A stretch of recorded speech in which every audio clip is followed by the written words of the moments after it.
Hello, my name's Veronica. I'm 29 years old. I recently got divorced from my husband of 3 years, and I got to take revenge on him in the process. Today, I want to tell you all about it. Let me begin by telling you a little about myself. I grew up with a single mother. My mother, Jenny, got pregnant at a young age, and my father abandoned her when he found out that she was pregnant. My mom's family was not happy that my mom got pregnant, and so they kicked her out. My mom was forced to raise me all by herself with no support. She could not get a college degree because she had to drop out and take care of me. Since she had no degree, she could not get a proper job. She tried working various jobs, but the only one she could stick with was the job of a janitor. The company my mom worked with was kind enough to give her some downtime to take care of me as well, so my mom continued to work with them for many years. She never got promoted or anything, but she did get some pay raises. She worked that job for years because they paid her really well, and she could afford a lot of things for me. Of course, there were many days when we struggled a lot, but I always remember my mom finding a way to make the struggle seem less painful with her quirks. She never let me go hungry, and she made sure I got my education done. I worked hard throughout school and managed to get a scholarship that paid for half my tuition to a college in my city. Of course, I took it and paid the rest of college through the student loans. When I graduated, I found myself working at a great job where I slowly worked up the ranks until I was in a place where I was earning more money than I'd ever seen in my life. Of course, I tried my best to help my mother out financially after I got the job, but she refused to accept any help. She told me that she was earning more than enough to take care of herself, and she wanted me to focus on building my career to better heights. Aside from my career growth, I also was married to my husband, Eric. I had met him while I worked as a barista at a coffee shop that was close to college. He was an attractive man and he showed interest in me, so I played along. I ended up finding out that we had a lot in common, and we ended up going out on a date. We started dating and we were inseparable. After dating for 5 years, we decided to get married. Eric came from a pretty well-off family, so one of the funniest things to me used to be how differently we viewed things. Sometimes those views made us get into arguments, but we always compromised on things after talking about them. My mom adored Eric and thought that he was the best thing that happened to me. Eric, on the other hand, hadn't been so close to my mom. He always maintained his distance from her, and I could never understand why he treated her that way. Whenever I asked him, he told me that I was just imagining it, and eventually I just let it go. After a year into our marriage, Eric declared that he wanted to buy a house. I wasn't too keen on that idea at first because we were financially stable, but not enough to buy a house. Eric was adamant about buying a house, so I eventually gave in. He had just enough money for the deposit of the house that we ended up liking, and he told me that he wanted the house in his name, so he'd pay for it. I tried to fight it, but Eric told me that he was doing that whether I liked it or not. I argued that if he used all his money on the deposit, he wouldn't have any money to buy any of the furniture needed for the house, nor would he have any money to buy the car he'd need to travel from our new place to his workplace. We lived only 5 minutes away from his workplace, so he never needed a car. But the new place was a 20-minute drive from his workplace, and I worked on the other side of the city, so there was no way that I'd be able to drop and pick him up every day. We eventually decided to go ahead with Eric buying the house in his name while I would buy everything else he needed. Things were good for another 2 years, and we were living happily, and then one day my mom called me to tell me that she wasn't feeling well. She sounded really sick over the phone, and I got very concerned, so I rushed over. I let myself into her apartment with the spare keys she gave me, and I called out to her. "Mom, where are you?" "In the bedroom." "Oh my gosh, what happened?" I have no idea, but all I know is I feel like I'm hot and cold at the same time. I constantly need to pee and my stomach hurts. I feel like I'm dying. Don't say that. I think you have a urinary tract infection and we should go to the doctor. I would love to, but everything hurts. Okay, when did this start? It started yesterday, but it got really bad today. Why didn't you call me yesterday? I would have immediately taken you to the doctor. I just thought I was feverish because of exhaustion and lack of sleep. Lack of sleep? You haven't been sleeping well? Why? My insomnia is back. I've been very stressed out with the bills and making ends meet. Mom, you know you can ask me for help, right? I've told you this many times. I don't want you to suffer. Sweetie, I want you to live your own life without worrying about me. I worked hard to raise you and make sure that you have a good life, and the last thing that I want is for you to end up like me. How will I end up like you? Helping me out will make you run out of your money. I couldn't save enough money for you to go to college, so I know you have those loans to pay off. You have a mortgage to pay for, and you have your own expenses. I don't want you to be financially unstable because of me. Mom, you gave me everything I've ever needed and wanted, even if that meant nothing for yourself. Helping you at worst would only mean less fun money for me, which is something I'd happily give up if that means my mother's health is good. Still, I don't want to be a burden on you. You could never be a burden. Look, let me take care of you right now. I'll run and get you some over-the-counter UTI medication to calm the symptoms down a little. When you feel a little better, we'll go to the doctor and get you some proper medication and treatment. Then you'll come to stay with me, where I'll make sure you recover properly. No, I'll stay here. I'm already troubling you like this. There's no need. Mom, respectfully, I didn't ask you if you wanted to stay with me. You're doing it. I'll be back in 15. Just hang tight. Before I could leave, Mom asked me to help her go to the bathroom because she was in too much pain to move. After I'd helped her and got her back in bed, I rushed out of the house and went to the nearest pharmacy to get my mother some medicines. I was no stranger to UTIs because I usually got so focused on my studies or my work that I often forgot to take proper care of myself, so I knew what my mom was going through. However, my UTIs were never so bad. They were usually cleared with some over-the-counter medication and lots of water. I knew that my mom's UTI was not the normal kind, not only from the symptoms she described, but also from the way she looked. She looked frail and very sick. She couldn't get out of bed to even use the washroom without my support, which she needed to do often considering her issue. When I got back, I gave her the medication and stayed by her side for 2.5 hours before she was finally feeling better enough to go to the hospital. I tried to get her to call an ambulance, but she refused because she didn't want to pay the bill for the ambulance. I tried to tell her that I would cover it for her, but she refused. I figured it would be best for me to listen to her because, believe me when I say it was a miracle that I even managed to get her to agree to go to the hospital. At the hospital, the doctor ran several tests on her that confirmed that she had a severe UTI. She was severely dehydrated, so they hooked her up on an IV and prescribed some pretty strong medicines to help her get better. When all of that was over, I carefully took my mom back home. She tried to protest living with me again, but I was not going to listen to her. I knew my mom well enough to know that she'd not take her medications at the correct times, and that would only leave her suffering for longer. If I was there, she would get better quicker. I helped my mom settle into the guest bedroom. It was dinner time, so I reheated some leftovers to give her, and when she was done, she promptly fell asleep. I quickly whipped up some dinner for Eric and me after that and waited for him to come home from work. He finally came back half an hour later. "I'm home." "Welcome home, darling." "I'm so sorry I missed all of your calls and didn't read any of your texts. I was really busy with work today. I'm exhausted." "Well, I have dinner ready for you. You can take a shower and then eat." "Thank you. You're the best." "Wait, why did you call me so many times?"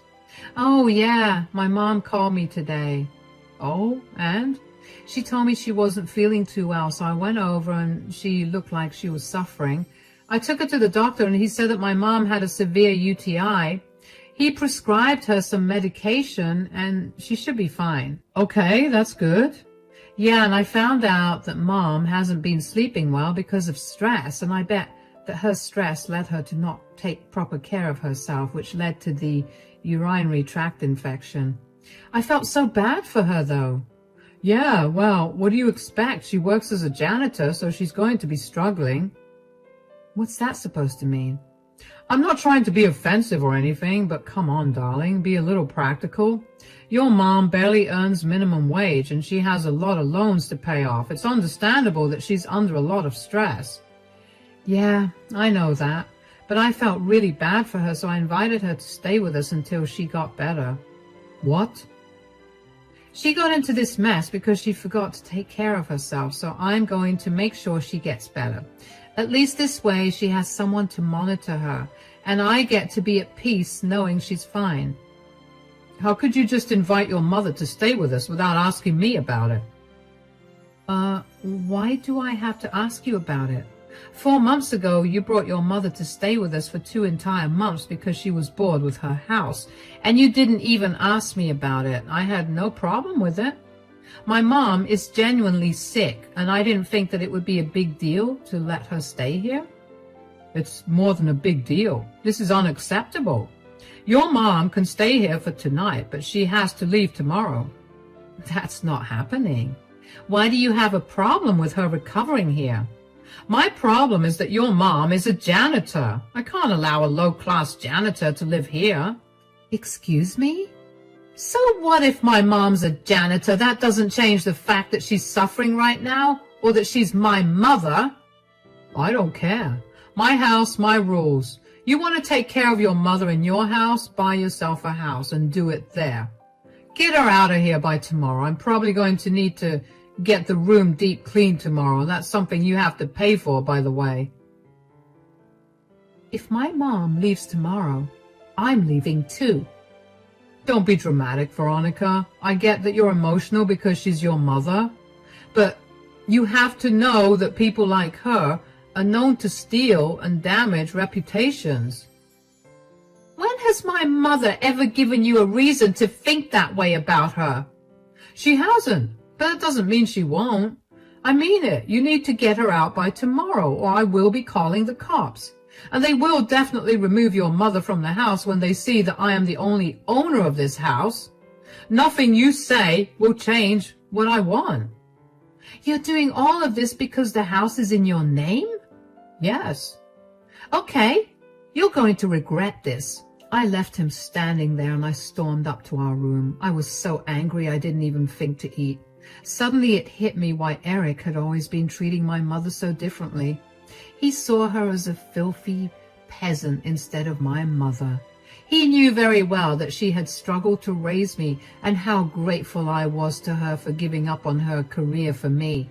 He knew how she had been the one to push me to study hard, which helped me get to where I was. I couldn't wrap my head around how he could see my mom as anything less than a powerful woman. What was more angering was his attitude towards letting her stay with us. There had been more than one occasion where he'd randomly invite his parents to stay with us, and I had never had an issue with that. They were never sick or anything. They just wanted to spend time with him. I realized then that the reason he wanted the house in his name was because he wanted to be able to decide who was allowed into the house. That was when I made up my mind to get back at him. Since he was able to decide who could enter the house because it was in his name, I would play that same game with him. I would take everything in the house that was mine, the furniture, the car that he'd been using for 2 years, and our dog, Rocky, who was under my name. I didn't talk to Eric that night, and he never made an effort to talk to me either. The next morning, he only spoke to me to tell me that he was going out with his buddies to go golfing and that his friend was coming to pick me up. He reminded me again that I had to get my mother out of the house by the time he was back. I ignored him and went to make my mom breakfast. By the time I was done, Eric had already left. I walked into my mother's room and saw her looking much better, but I still asked her how she was doing. How are you feeling today? A little better. I finally managed to sleep last night. Thank you so much for letting me stay with you guys. About that. What happened? Is everything okay? Eric and I kind of got into an argument last night. Oh no, did he not like me staying here? I can go. I told you that the last thing I wanted was to be a burden. I also told you that you could never be a burden. And yes, you'll have to go, but I'm coming with you. What? Why? I'm going to get a divorce from Eric. What? All because of an argument about me? Sweetie, I know you're protective of me, but you need to talk to Eric about how you feel. You can't just divorce him because he did not want me to stay in his place. Mom, the issue was not just that he didn't want you to stay here. It's why he didn't. What do you mean? Have I done something against him? I'll apologize to him so you don't have to get a divorce. You did nothing to him, Mom. He's just a disgusting elitist. What do you mean? He didn't want you staying here because you're a janitor. He obviously did not like that. I tried to fight him, but he told me that it was his house, so I had to follow his rules. I'm sorry that I've come between you and Eric. I know what I do isn't the best, but it's all I can do considering I never got to finish college, and this was the only job I could get when I raised you all by myself. I've been doing this for so many years and that nobody would hire me for anything else. I tried my best to shield you from any insults because of what I did for a living when you were growing up, and I had hoped that it wouldn't affect you as an adult. But here we are. Mom, you have nothing to say sorry for. You did the best you could with what limited resources you had. And I can assure you that your profession has not affected my adult life at all. Eric is just a douchebag, and he can't seem to see past people's social classes. There's nothing I can say to convince you to not divorce him, right? Absolutely not. I do not want a man who can so easily disrespect my mother for her class in my life. Would you be okay if your partner disrespected me because I worked as a janitor? Never. You're right. I just don't want you to be a divorcee. You're so young and I want you to have a better life. I know that what Eric said was disgusting and I was not trying to excuse it at all. In fact, I think you should do something to get back at him. Oh, believe me, I was going to do that anyway. Since he's such a stickler for being able to do whatever he wants because he owns the house, I'm going to take away everything that's in my name. That's perfect. Wait, what do you own? For starters, I bought all the furniture in this house. You did? How did he buy a house and not furniture? He wanted his name to be on the deed and title, so he spent all his money on that. I had to buy the furniture because I didn't want to sleep on the floor. Wow, he seems very irresponsible with his money. That's not even the worst of it. The car he drives, I bought it. It's under my name. We couldn't use only my car because we work on 2 different sides of the city, and he did not want to use public transportation. I'll take that too. And lastly, Rocky is my dog, so I'm taking him too. And I'll do it when Eric is not here. How are you going to take all of this, especially the car? Won't Eric see it? Today is the perfect day to do all of this. He's out golfing with his friends, and his friend came to pick him up. I'm going to drop you off at home and then get a U-Haul and take everything away. All right. I'll ready the apartment first then. You don't have to do that. You just rest up, okay? Let me take care of everything. I helped my mom get into the car and dropped her off at her apartment. I then hired a U-Haul and called a few of my friends to help me move everything out of the house. It took us 3 hours, but when we were done, the house was entirely bare. I knew that I had more than enough time to do all the other things I needed to do, because whenever Eric went out to golf with his buddies, they usually spent the whole day together. They'd play a few rounds of golf and then spend the day drinking and catching up. I had until late evening to finish everything. I parked the U-Haul in my mom's apartment's parking lot because I would need some time to rent a storage space to keep everything there. I then went back to the house to grab my dog, Rocky, and all his things. I put him in the car that Eric had been using for the last 2 years and drove that to a garage. I had them change the lock so that Eric has no way of using the car. After I was done with all of that, I hung out with my friends for a bit. They had a lot of questions and I answered them as best I could. They were appalled by Eric's behavior and told me that they would help me in any way they could. One of my friends knew a very good divorce lawyer in our city, so she gave me his contact number. I thanked her profusely, and finally I went back home. I cooked dinner for my mom and me and then took a nice long shower. I cried a little because I was hurt that my relationship was over. But I picked myself up. I knew that I was better than Eric in every possible way, so I needed to be around someone worthy of me. Just as I was done with my shower and getting ready to relax, I got a call from Eric. I was excited to hear what he had to say about the empty house, but I kept my cool and acted calm. "Where are you?" "I'm at my mom's house." "Why? Where's all our stuff? Where's my car? Where's Rocky?" "Oh, I took them all. I've already filed for a divorce and you'll be served with the papers soon." "Divorce? Are you out of your mind? Come back home right now with all our things." "Our things? I'm sorry, but I was the one who purchased everything. The car is in my name and so is Rocky." "Is that what you're mad about?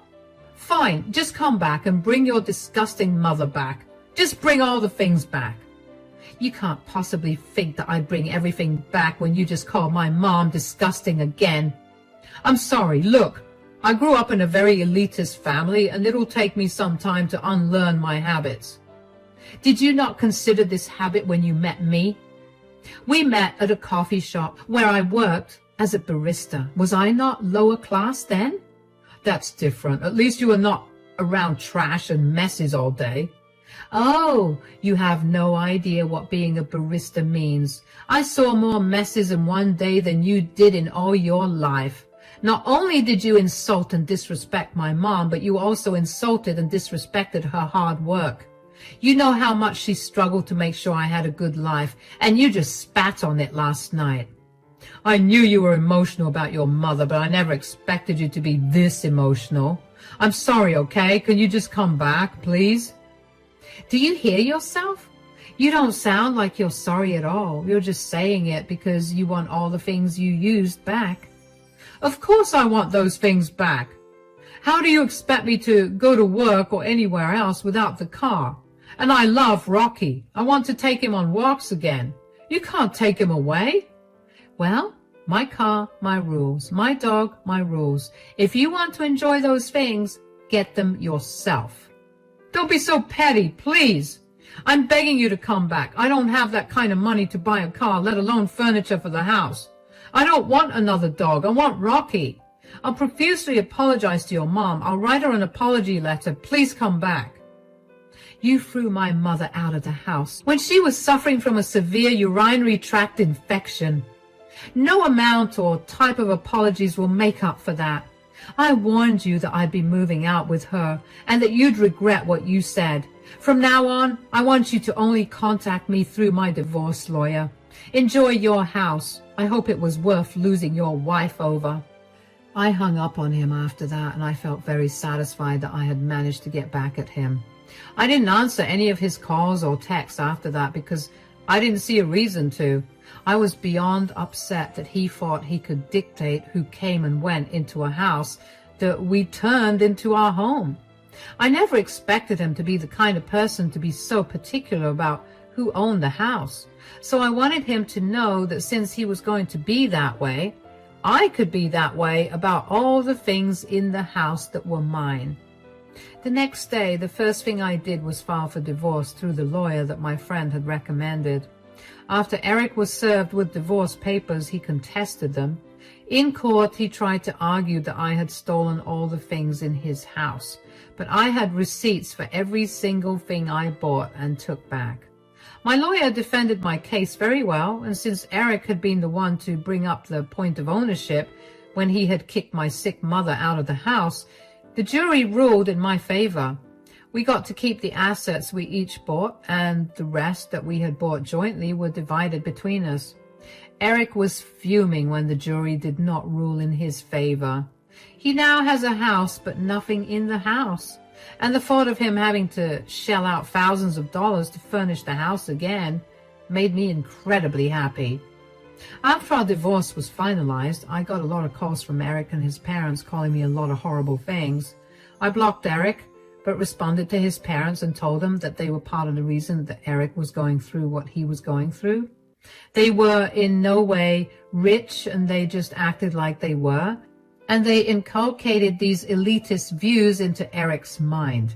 It was their fault that Eric struggled with showing empathy to someone without considering their social status first. They replied with a lot of nasty things about my character and how I was the way I was because of my filthy mother. Needless to say, I blocked them, and I had never met people so judgmental, and I hope to never meet anyone like them ever again. As for my mother and I, we're doing great. My mother made a full recovery from her UTI and is back to working again.